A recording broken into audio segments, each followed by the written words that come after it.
Aloha and welcome to Connection to the Cosmos with your host, me, Dr. Lisa Thompson, where I have out of this world conversations with extraordinary people.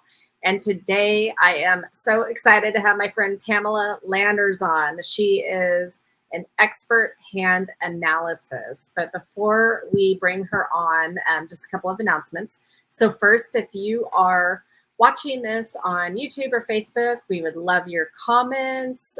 Definitely be sure to subscribe to the channel. If you're listening to any of the podcast outlets, thank you so much. And remember that if you're interested in purchasing Connection to the Cosmos book, you can do that on Amazon or my website at mysticmanta.com or drlisajthompson.com. And if you are coming to Hawaii, to the Big Island, then definitely come on one of our Big Island UFO tours and view the night sky with our military night vision goggles. So without further ado, I am bringing Miss Pamelah on. Hello, Pamelah.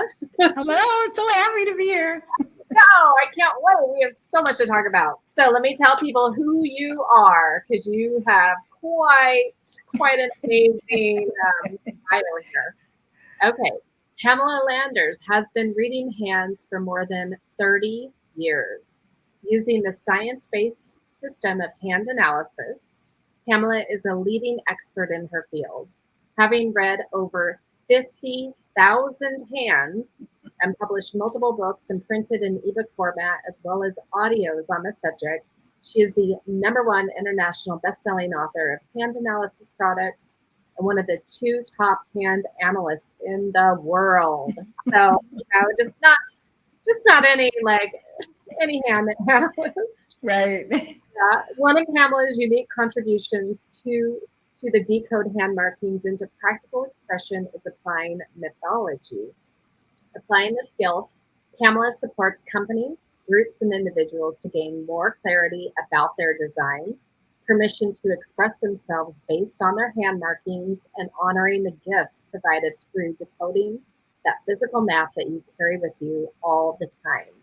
Incorporating 25 years of corporate business experience and studies of psychology from the University of California at Davis, she includes these unique perspectives while working with business organizations, helping company team detect what is the best and highest expression for each member, what motivates each person, and then teams improve interaction for more success. Additionally, applying the law of attraction to hand markings has been a huge benefit to her clients. Highly intuitive, Pamelah applies this skill and gift in many ways, with looking at your hands, of course.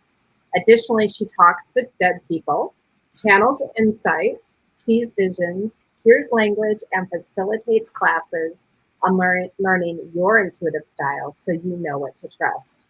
This is one of her primary skills. In exploring the world beyond physical reality, Pamelah has had some memorable experiences with an ET and many angelic realm beings. So, yay! I can't wait to get into all of that. Right. So much to talk about. So we're going to first start with where we start with all the conversations, which is, I would love to know, and my audience would love to know, how you grew up. What kind of spiritual or religious household? How did you ultimately get into this kind of work? I grew up in a Presbyterian house, liberal Presbyterian household, that we went to a church from the time I was in 2nd grade all the way through, I went after I got out of college. So, but it was very liberal, which I really appreciated that. And I argued a lot with my ministers about some of the religious context. It's like asking questions and, well, that doesn't make sense. And, so eventually, but early in my 20s, I got introduced to a book on Edgar Cayce. And that is what gave me permission to go outside the box of religion. And also, I already knew I was intuitive. I had some people tell me things like that in my 20s. And so I just, I know now from reading hands that I was born that way, but it wasn't denied in my household. It just wasn't encouraged to, like talking to dead people and stuff. I didn't do that when I was young. Okay. Well, so then how did you transition into doing that? Was it later in life? Was it in your No, early? I started in my 20s. I really, after reading that book from Edgar Cayce, it was like, I joined a group of people that were having conversations about Edgar Cayce when I was like, I don't know, 23 or something. So I Okay. was already very attracted to it. Yeah. Okay. Excellent. Well, so then, I guess let me jump into the hand analysis because you're the first and only hand analysis that I have had on the show. However, you're my third practitioner in this modality that has looked at my hands. And so I got introduced to hand analysis back when I was in Olympia. And it was probably 9 or 10 years ago initially when I met Christine Gorajani. And I had her actually do my hands maybe 7 years ago. And that was the first time. And she also did my kids. And it was amazing the information that came out. And then fast forward a few years, and then I met Michael and Jurassic, who we're both friends with in Olympia. And then I moved here to Hawaii and I get to meet you because of our mutual friend Stephanie. So it's been a beautiful transition in this. And, so I understand what the hand analysis is, but for our audience who's never really heard of it, can you first explain the difference between scientific hand analysis and palm reading? Yes, I will. And by the way, Michaelin introduced you to Stephanie, which is how. That is true. Right. So we have all three of us know Michaelin. Yes. Right. So hand analysis is a science-based system where palmistry is mostly considered predictive. Right. If you go through a palmist, you're expecting to, be fortune telling the future. When am I going to die? A lot of predictive stuff was palmist. And hand analysis based on palmistry, you can't separate them, right? But it's a science-based system that has rules or structures or systems that you can learn. It's a learnable thing. It doesn't require being intuitive, although it's a great help. So it's a teachable, learnable, science-based with rules and systems and structures. Otherwise, I couldn't have written so many books about it. Right. Because so with science, we like predictive patterns and things, right? Yeah. And so that's kind of the lines and the markings and the hands and the fingerprints are can be predictable or patterns like. Well, it's first of all, fingerprints never change, as we all know from, I'm sure all of us have seen some crime show at some point using fingerprints. But the lines can change and the hand shape can change. It doesn't have to, but can, right? So predicting the future, if you're basing it on lines, that can change. Okay. Which makes it a little bit like, yeah. And I have line formations that have not changed in the last 30 years, right? Okay. But some have. And so, and that's based on neural pathways. It's based on thinking the same thought again and again and again, and you start changing really how you think, not just mentally, but your whole system changes a thought pattern and your lines can change. Okay, so very interesting. So then what kind of information do we get from the fingertips since they're fixed compared to what we get with the lines? Okay, so the fingerprints, which are also called dramatic lithics, identify your life purpose, life lesson, and life school, which are soul contracts. They're like DNA. Just think of fingerprints as being like DNA. It's unique to you. We all know our fingerprints are unique, right? We've been well educated on that. Again, thank you, TV and movies. Right. But the lines, because they can change, are going to be more personality, motivations, behaviors. It's not a soul contract. The lines are not the soul contract. The fingerprints are. And sometimes these dramatic lithics, these fingerprint patterns show up on the palm. Like you have one, right? You have on both of your moon zones, the moon zone here, you have fingerprints. Not everybody does. About 25% of the population has a fingerprint in this part of the hand. But that, for me, matters. Not all hand analysts use that system, but I do, because sometimes they show up underneath the fingers or they show up over here. They're different places where the fingerprint patterns can show up. And because they don't show up very commonly in the palm, I think they're a big deal. Yeah. Okay. Well, and that I think was so that's my. Are you still there? I think you're breaking up a little, Pamelah. I don't know if you're frozen or if I am. I have to not use my hand in front of the camera. Yeah, I can hear you. Okay. I am. But okay. I can hear you. Okay, perfect. So my first interaction with a hand analysis, and I had my kids done, this is actually what changed the whole trajectory of my career, was actually having this hand analysis done, because at the time, you know, I had my interior design home staging business, which I thought, oh yeah, I'll probably do this for a very, very long time. And when Christine did my hands, and she's like, you and your kids have a marking that's unusual. You know, it's a small percentage of the population, and you are meant to be, and at that time she called it, you know, you're meant to be a spiritual teacher. And I know that you're changing that terminology. And do you want to share real quick what you're changing that to? I'm changing it to, actually, Michael and I did this together one day on a call, to identity transformation. Okay. The spiritual teacher seems to have a lot of rules. A lot of people have a lot of images around spiritual teacher that don't work. Yes. So when she told me that, and I'm like, my first reaction, my body had head to toe chills. So my body, that's my body's way of telling me, listen up, this is true. but then my next reaction was like,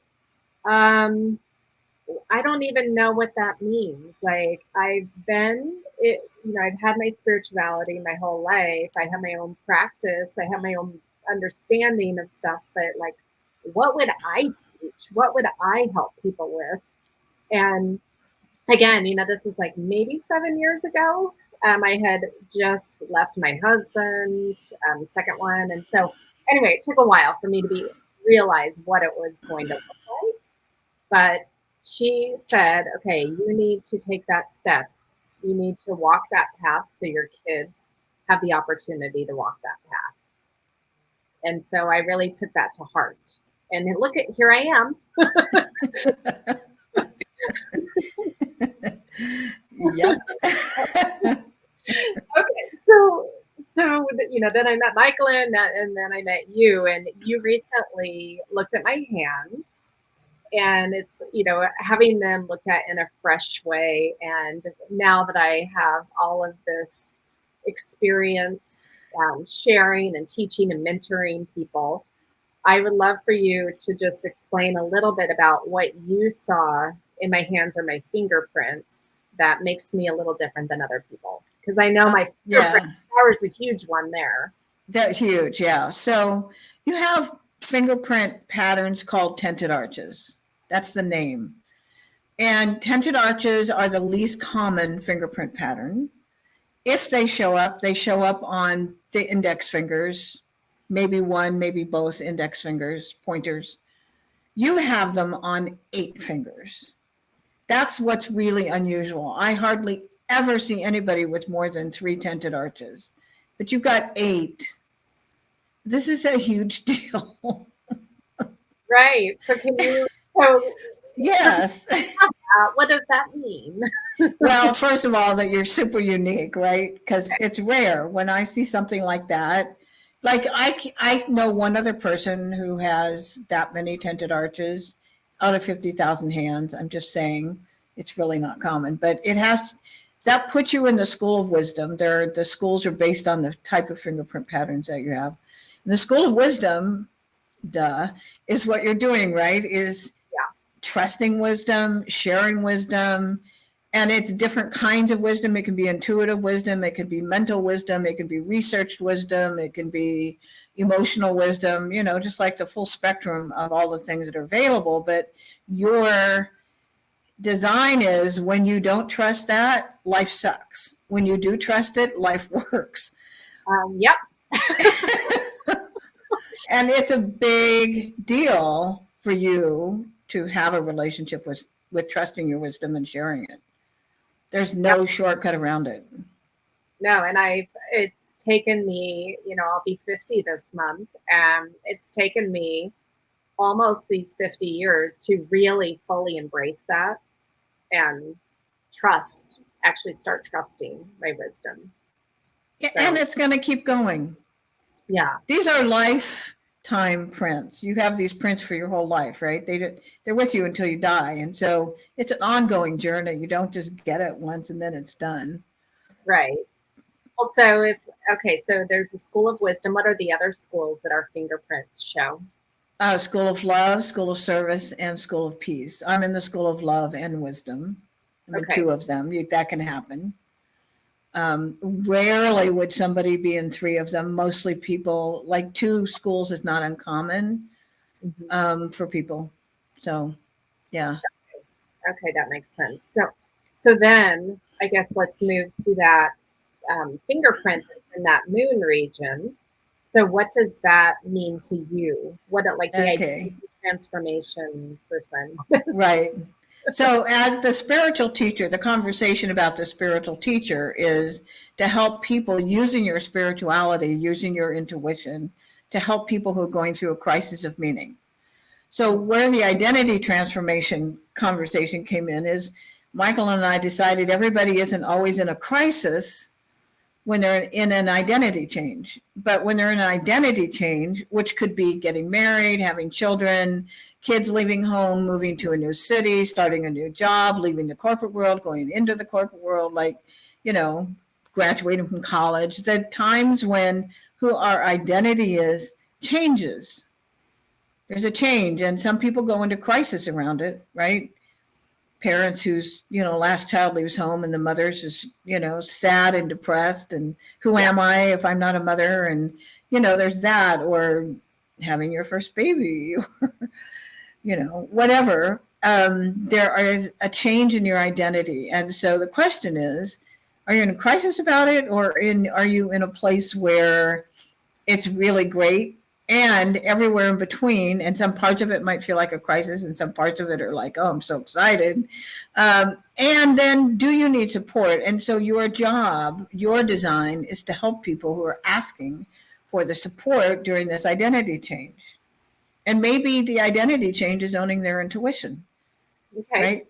Like they haven't been, and and now they are. They're like, you change careers, right? So you can help people with career change. Right. I'm on my 3rd marriage too. Yes, so right. About the relationships. Being a single mother, being, married, getting divorced, right? Like all kinds of life experiences that you've had, some of which have had crisis attached to them and some haven't, right? Or some parts of it. And so your role is to be able to support people when they're asking. They have to be asking for help, and using your intuition. This is one of the main things. That part of the hand, the moon zone, is the seat of intuition. Okay. And so using your intuition to help people. Yeah.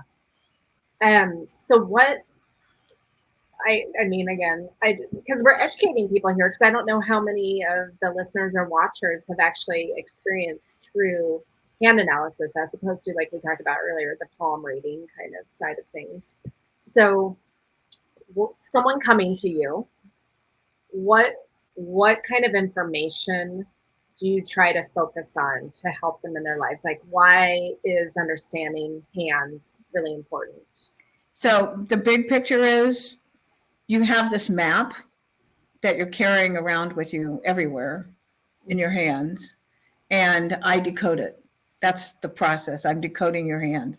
I'm identifying your life purpose and your life lesson, which is where the greatest growth opportunity is, and where it's the way through. That's what my guidance has said. Your life lesson is the way through. So when you're conscious of your life lesson and you have language, mostly I'm providing language for people. I'm providing tangible examples and language. Then you can make choices that give you a lot more freedom.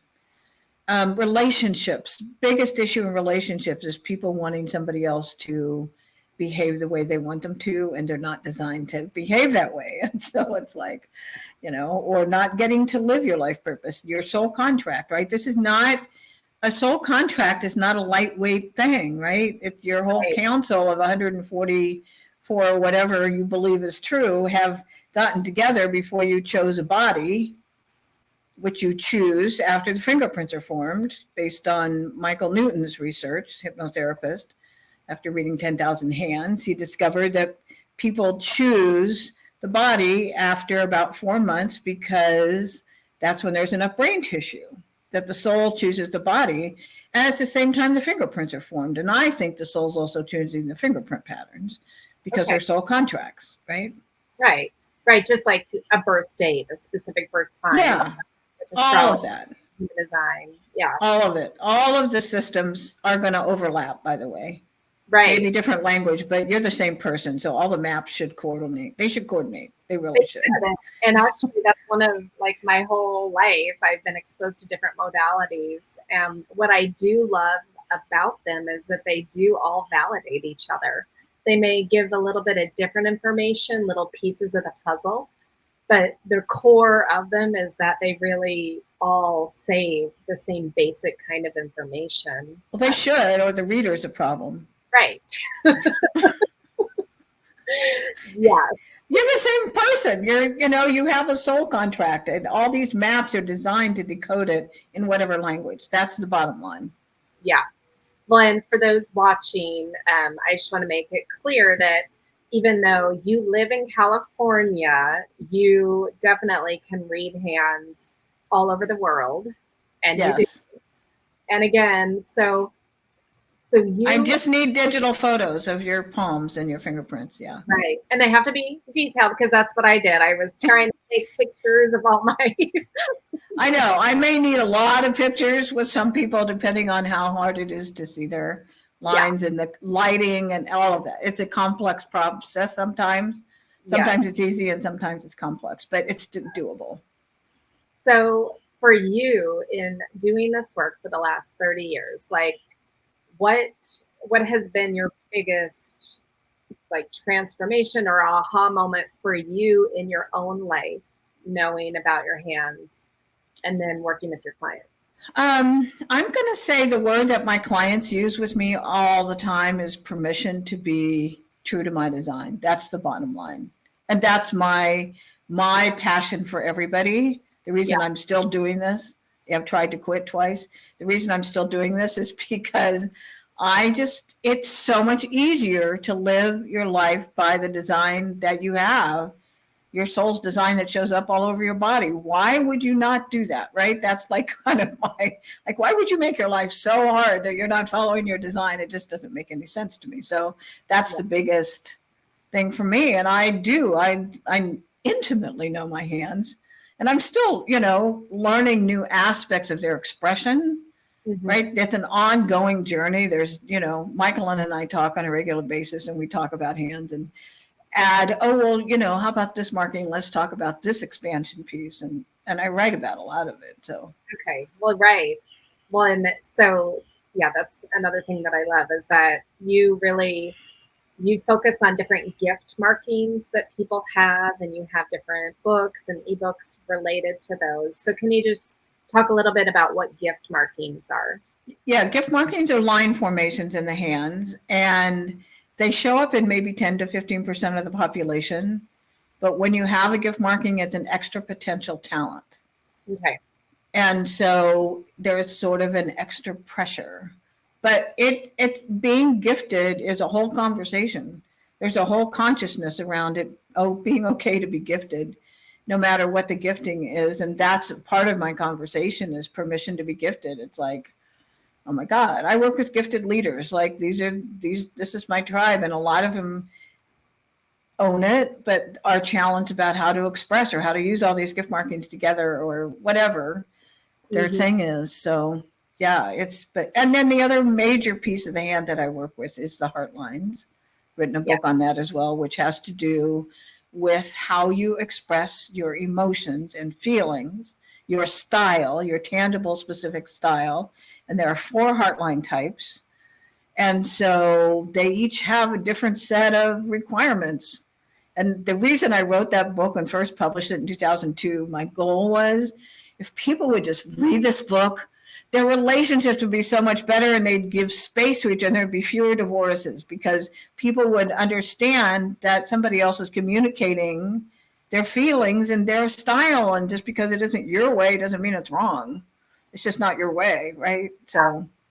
Well, and that actually was, not that I remember exactly which ones I have, but when Christine first did my hands, she did focus on that aspect because she was comparing my hands to my kids and even Skip's hands, or I was looking at his.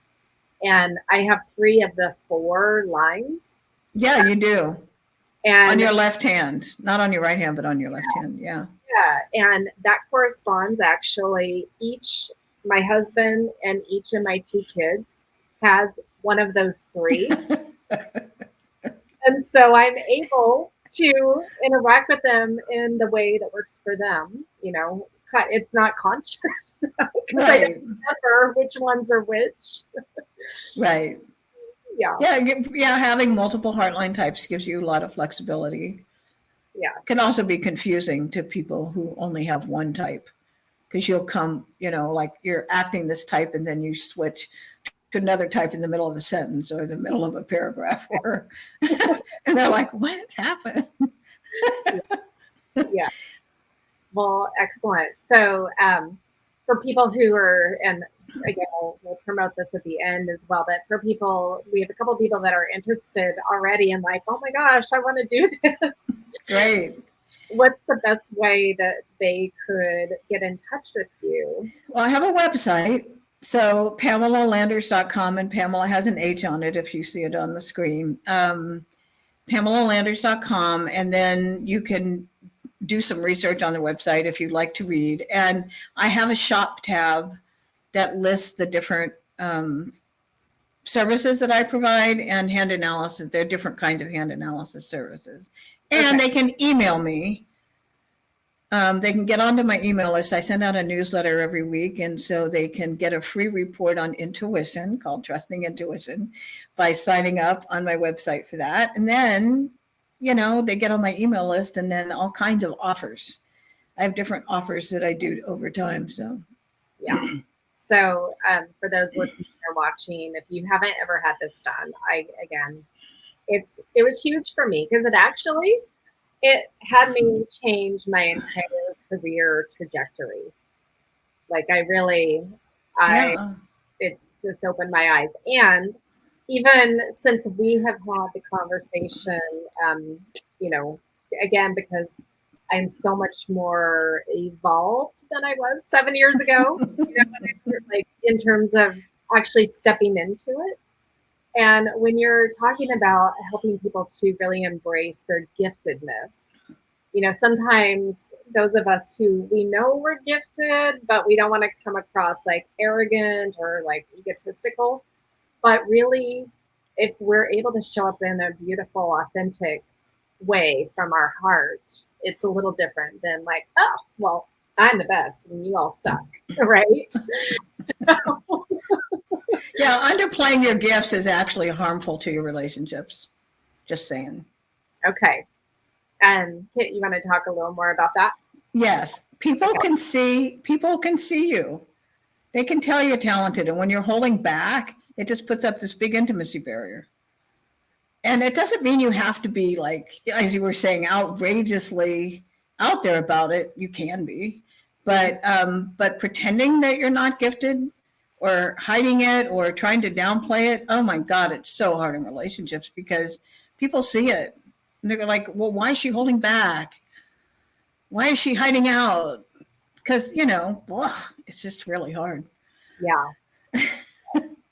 So for those of you who are listening and watching again, you may have some beautiful gifts that you are not showing or stepping fully into your true potential of who you are. So. And I'm just going to say I have 13 gift markings and there are a total of 19. And so I know what the landscape is. I'm not imagining or projecting into the future about it. I know the landscape of being highly gifted and I know the pitfalls. And so I'm a good mentor for that. Yes. Yes. So, okay. Actually, I have because we didn't talk about this before, and I feel like I know this, but again, if this is new to our audience, they definitely don't know. Is how did this system even come to be developed?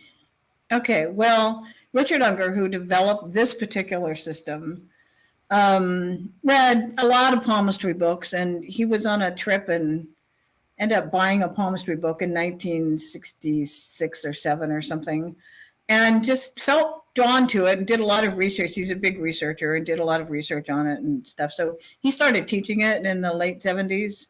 Okay. The mid 80s. He started teaching in the mid 80s, and I took my first class with him in 1991. I met him at a networking breakfast, but I'd heard about him before from other people and just knew I had to do this. And of course, learn later, I've had multiple lifetimes of reading hands. I'm not new at this. Okay. This is a well-developed skill. I worked with Pythagoras on it. I mean, I've had many lifetimes doing this. And so this is sort of bringing it back to the fore again. Yes. Okay. Okay. Is there anything? Richard's the one that brought forth the fingerprint system. Nobody else used the fingerprints as a way to identify life purpose, life lesson, and life school. That was Richard's major contribution. Okay. So. Got it. So, okay. Well, and then I have a quick question then. Another quick question while we're on here. And then we're going to get to the other, okay. stuff. But so if the life lessons are in the fingerprints, then we know I'm School of Wisdom, right? So then what is the major life lesson that you saw in my prints? It's complex for you. You have 4 fingers that have life lesson maybe, and one other one that's life lesson. And so life lesson and life purpose can be 5 of your fingers, or if you have 6 of the same fingerprint type in there, they meet the criteria, which I'm not going to get into about identifying this. It's too complex. Okay. Then that's your life purpose and life lesson. But it's based on a ranking system of the fingerprint types that you have. That's how we determine life purpose, life lesson, and life school. Okay. Yeah. Got it. I know I didn't really answer your question, but. Where's my... Okay. Well, so we have, hands are fascinating, and I again just love how it validates the other modalities. I do human design. I have friends that are astrologers. All the others that have anything I've ever done has said similar things. But you also have this really fascinating background of experiences. And we are the, connection to the cosmos here. So we're going to talk about some of that really fun stuff. So I guess where do you want to start in terms of or maybe we'll start with what is your first interaction or experience that you were like, oh, okay, that's not of this earth, or that is not normal? I think having a connection in my late 20s, I started journaling, and I would just hear these things coming through that were not me saying them, right?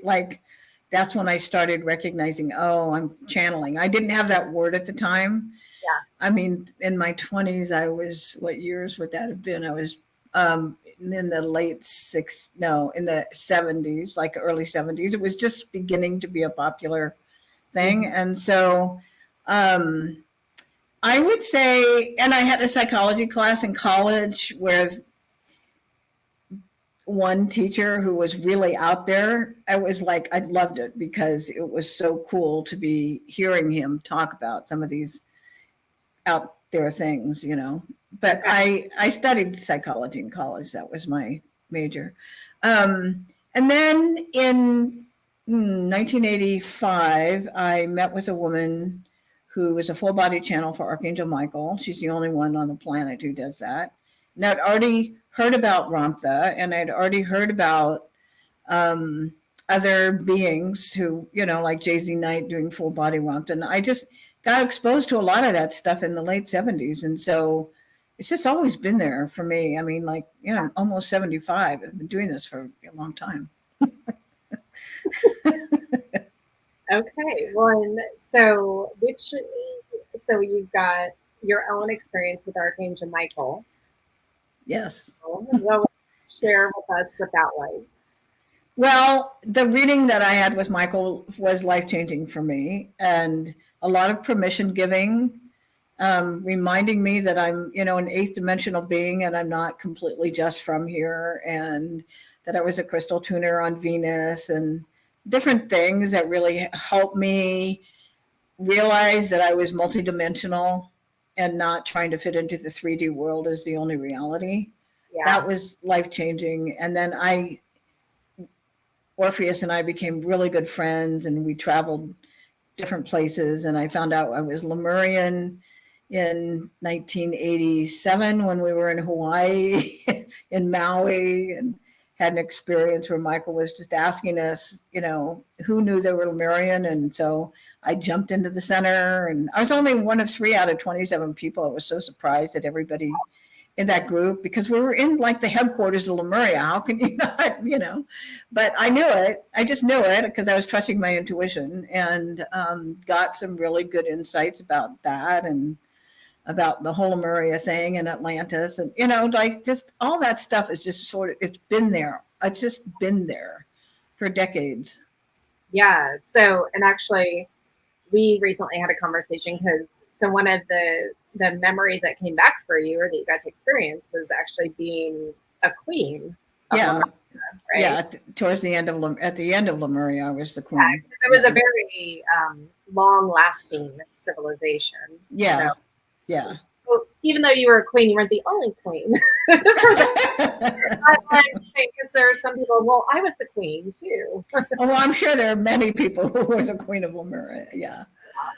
And Yeah. so being at the near the end of that, then we've talked about recently of coming back now as Pamelah and bringing back these Lemurian codes and all of that. Right. You want to talk about that at all? I know. Yeah.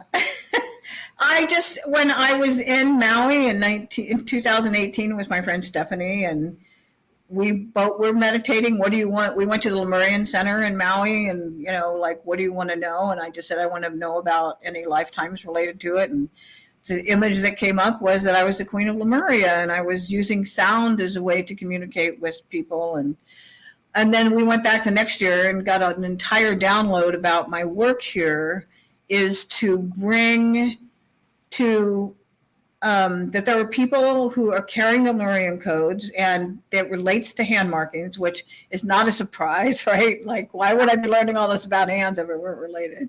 And that my role is to help, quote, wake them up so that they can start activating the codes, because the planet is needing these codes that are big picture, very related to harmony. Big picture. That's, there are a lot more details, but that's the big picture, bringing more harmony onto the planet. And so people who have 3 or more gift markings, or who have really rare markings like your fingerprints, really super rare, are people who have carrying these codes. And I'm still in the process of learning about all of this and my role with it and what I'm doing with it. So I'm just have to keep trusting my guidance all the time, and getting insight from, a couple other people, you and Stephanie, around what this means. Right? Yeah. So to be more to come, to be determined. Yes. It's in process. Yeah. Well, I mean, and it's just fascinating because I moved here to Hawaii 2 years ago, and it as soon as I got off the airplane, it was like, okay, I'm home, and then Stephanie's the first person that I met here on island, and she's like, oh, there you are. And it's just fascinating because then also growing up with the Ramtha school, and Ramtha is Lemurian, like from Lemuria, and all of these different Lemurian connections that again are still just coming up, all the revelations, the information of like, okay, what's important about that? Like, okay, yeah, great, I had a Lemurian life, but what does it mean for this life right now, right? Yeah. And of course, there is the consciousness that outside of physical time and space. There is no time and space. So it's all available to us when the timing is right, and it's not past and future. Yes, exactly. And I say that all the time. Love quantum mechanics for that. All timelines exist simultaneously. Yeah. So, okay. Now, you had a really interesting experience with Saint Germain in Mount Shasta. Right. I need to share that story with our audience. Okay. So in 2009, I went up to Mount Shasta and was reading hands at a psychic fair. And there weren't a lot of people around. Turns out that Wesock had been a very popular thing, but the guy leading it quit and blah, blah, blah. So I'm sitting at this table and this man walks in dressed in the purple robe with the pieces of white that show up. And he looks exactly like Saint Germain. And I'm thinking, what? I'm a little like whatever, but he makes eye contact with me. And he's walking by me, but I can't let go of his eyes. And I said, who are you? And he said, you know who I am. I said, I know, but I can't think of your name. And he told me it was Saint Germain. So we had an hour and a half conversation about him being a walk-in and, all the stuff that was going on, him traveling around the world, helping world leaders and music and stuff. So it was just, and he gave me a map of Telos, which is the town that's underneath Mount Shasta. And so we just had this great conversation. The next day he came back and we talked for another hour. And there were a lot of things about being a human that were a little challenging for him. And so I was giving him insights on relationship interactions and human things. But it was like so natural. I knew who Saint Germain was from tipping tables. Which was another thing that I did with some friends who live up in the Santa Cruz Mountains. And we would just go every Sunday night and tip tables, and you get a yes or no. And there's three table tippings for yes and one for no. And you just ask the table, like any kind of table, like a. Like, what is table? I've never heard of table. I did it in high school with a girlfriend. So like for me, I grew up in Yale, Washington. I know cow tipping. No, this is just people who, it's a way to communicate with guidance. It's a different system. And one of my girlfriends knew the woman who was doing it and introduced me. And so we used to go up all the time and Michael came through, an archangel, different archangels came through, Jesus. They all have different taps, different rhythms of how they tap and the tables. And so the people doing this have been doing it for 20 years. And so they could read the energy of all this. But Saint Germain was one of the ones that came through and for me, and different ones come through different people. Anyway, it's just a really fun out of the box experience of communicating with guidance. I'm so confused at what it is though. Like, do you actually like push a table over? You don't push it. You just sit at the table. And so these two people would sit as a husband and wife team would sit at the table. We'd all meditate and then ask questions. And if the answer was yes, two of the legs would come up like, a regular TV tray table. Yeah. Right. So two legs on one side would come up 3 times to say yes. And if it was a no, it would come up once to say no. It was, you would ask questions. And if it didn't move at all, then it was like the question wants to be rephrased. And you can't use questions with should because they don't respond to should. That's like that's a human thing. Right. Yeah. Okay. So, and I'm just like, because I know how to use a pendulum. I know muscle testing. So I get like general concept of the yes and no's, but I'm just trying to figure out mechanically.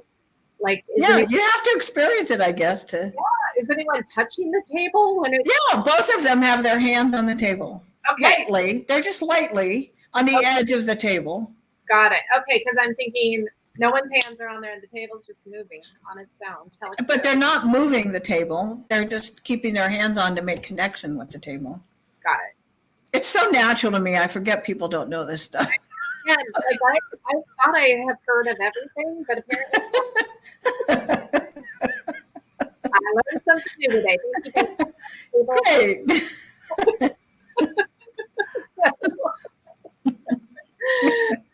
Okay, what about your experience with Mother Mary? Okay, so Mother Mary came in, God, I don't know, maybe around the time Michael came in. I don't know. I've always, she's been around for so long, I can't remember when that happened. And Michael and Mary are two of my main guides. They're not the only ones, but Merlin has been a guide, and my grandmother was a guide for a while. She's very artistic, and so she's a good guide for my artist part of me. And I don't know, Saint Germain, Babaji, I've just had a lot of different guidance. But Mother Mary is, of course, represents the feminine. And I was Mary Magdalene. I'm part of that soul tribe of Mary Magdalene, and I was embodied as Mary Magdalene during the time that she was with Jesus. So that was my mother-in-law. So I had a really good relationship with her. And so, yeah, she's just been around forever. You know, she's one of the, quote, dead people that I tap into. Okay. Well, yeah, because in your bio, we read, okay, you see dead people. I talk with dead people, yeah. And I channel people's parents and siblings and people who have passed over if for some reason, like mediums do. But yeah. I do it, and I don't know how I do it. I just know that I've done it a lot. People have asked me questions, and it's like, oh, yeah, I can just talk to that person. Here's what they're saying, or they're showing me this, or whatever. Yeah. It's no big deal. It's an in-the-moment thing. Does it come, like, on demand? Like, if people are asking you for that? That happens. Yeah, that's usually the way it comes through. I don't usually tune in unless I'm needing something. Like, my mother died, and I've talked with her. Okay. And I've had some conversations with my sister who's died. But I don't know. It's just like one of the many intuitive skills that I have, and I just use it when it fits. Yes.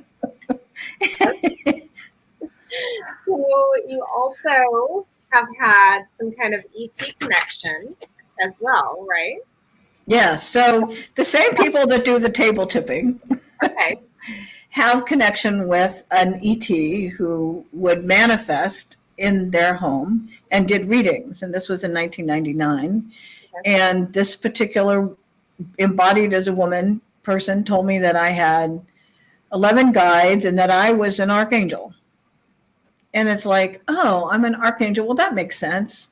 I mean, it wasn't like it was this big, no, that's not true. I mean, no, that makes sense. I feel like I'm an archangel, right? So, but having that many guides, that was a really helpful piece for me to realize how supported I am at so many levels. And it's not just one channel. And I have my main guides, but they're not the only ones. And, like having that information has been super helpful for me over the years. And then I can also, because of that's true, I can also tap into other people's guidance and hear, mostly I hear things. Sometimes I see images that other people's guides are wanting me to pass on to somebody. Just had that happen today, actually, with a client. And so I'm just open to different ways that guidance shows up because I'm so out there already. Okay. Well, and like we were talking before we got on the show with your client, it's all about trust. Yeah. Right? And so really, we all have these abilities, and some are just a little more tuned in than others, but everyone has the opportunity to get really tuned in, and it's really just trusting from my understanding. Well, my experience is everybody is intuitive, and some people have it diminished growing up because family members don't really like it when you can see or know what's going on and you talk about it, but they're trying to keep it a secret. They don't really like that. So like, Mommy, why are you so sad? I'm not sad.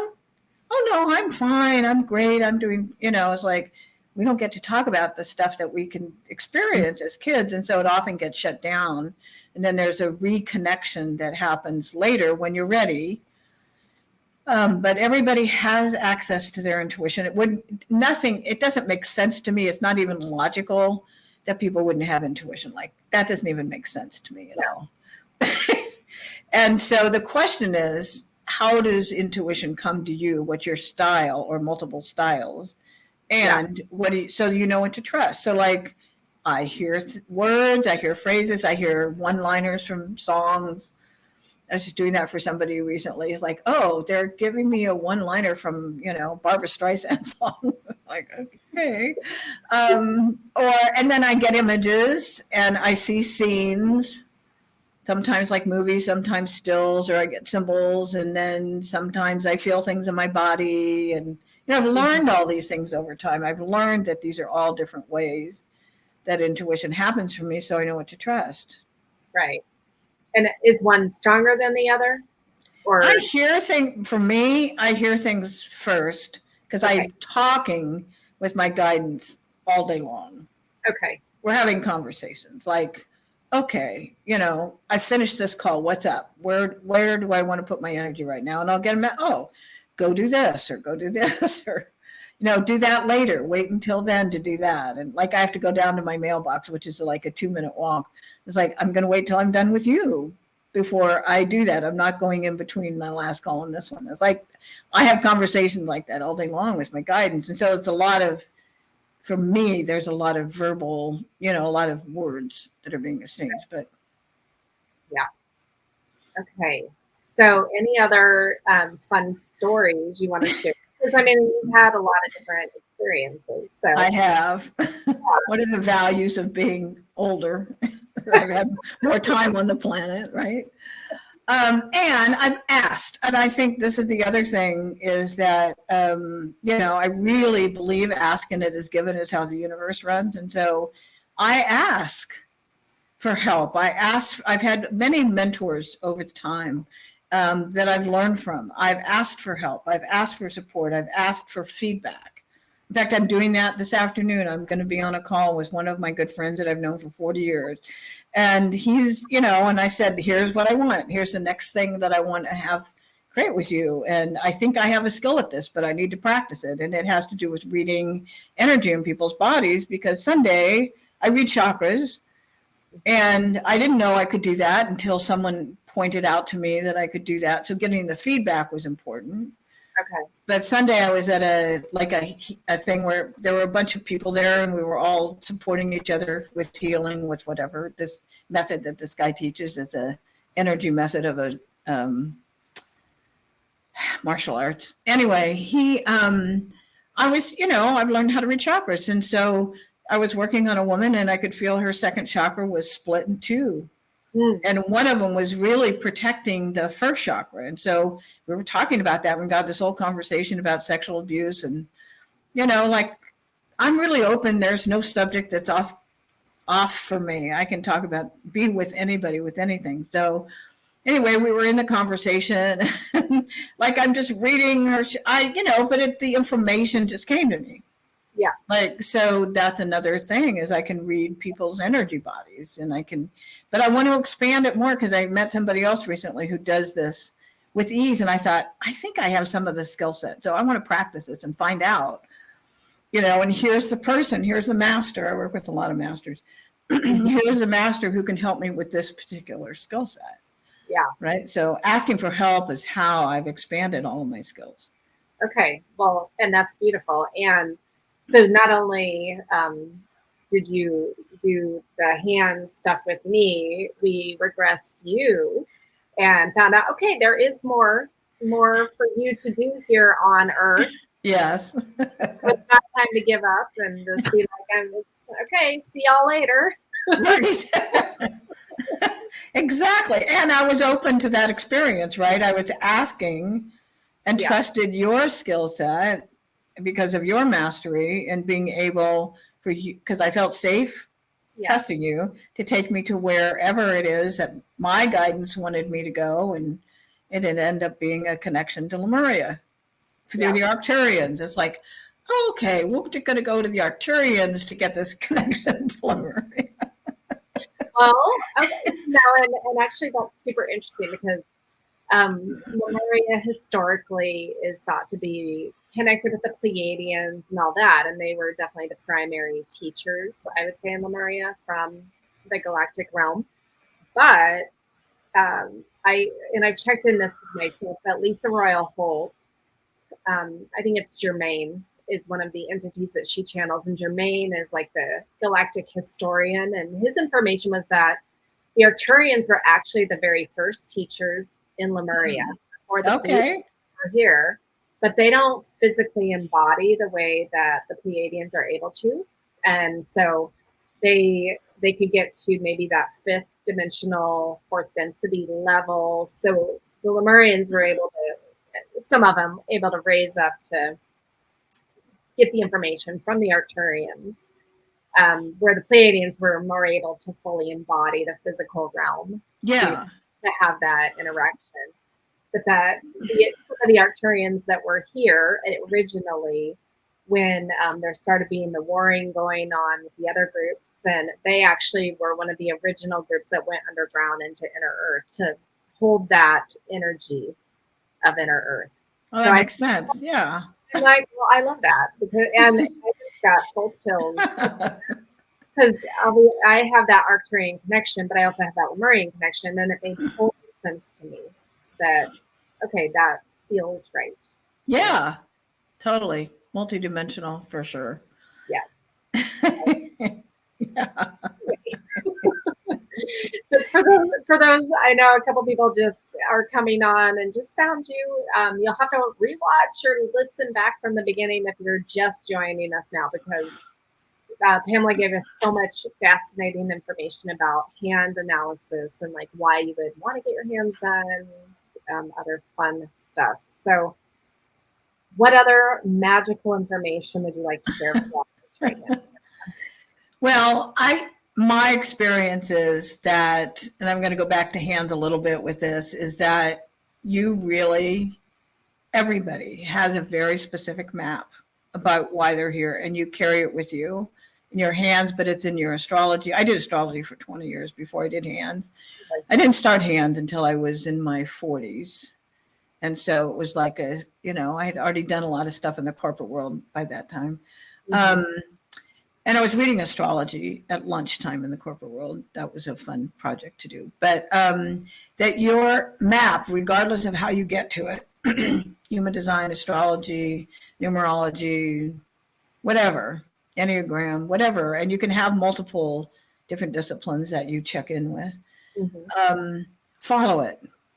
Like, don't dismiss it. Don't pretend it's not true. Like, yeah, trust that there's a reason why you're being guided to somebody and they're going to be providing it. I mean, the amount of money and time you can save by getting these maps decoded, by not going to therapy in order to find those answers. Like, I went to a lot of therapy. I'm not downputting therapy. I'm just saying that having the maps decode things is so fast and so bottom line compared to spending hundreds of hours or dollars or thousands of dollars going to somebody who can't decode the map right away.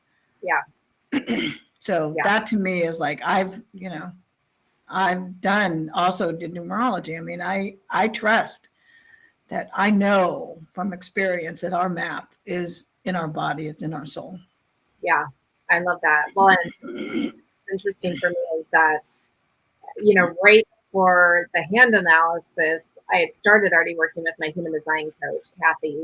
And so I was learning about that I'm a generator and it's my sacral inner authority. And then when I have the hands read the first time so I knew, like, in terms of the identity transformation leader, I was waiting for the right opportunity to come my way for my gut to say yes. So, like, I was working with my human design and my hand information hand in hand and waiting for that right opportunity to come. And that's when I met Denise Lynn and Sunny Dawn Johnston.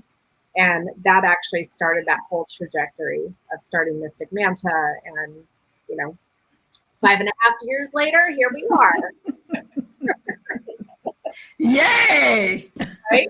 So for me, using the combination of all the information and has been like really, really important in my life. But just even if you know your hands, like just that practical information gives you, like you said, permission to be your full authentic self, right? Yeah.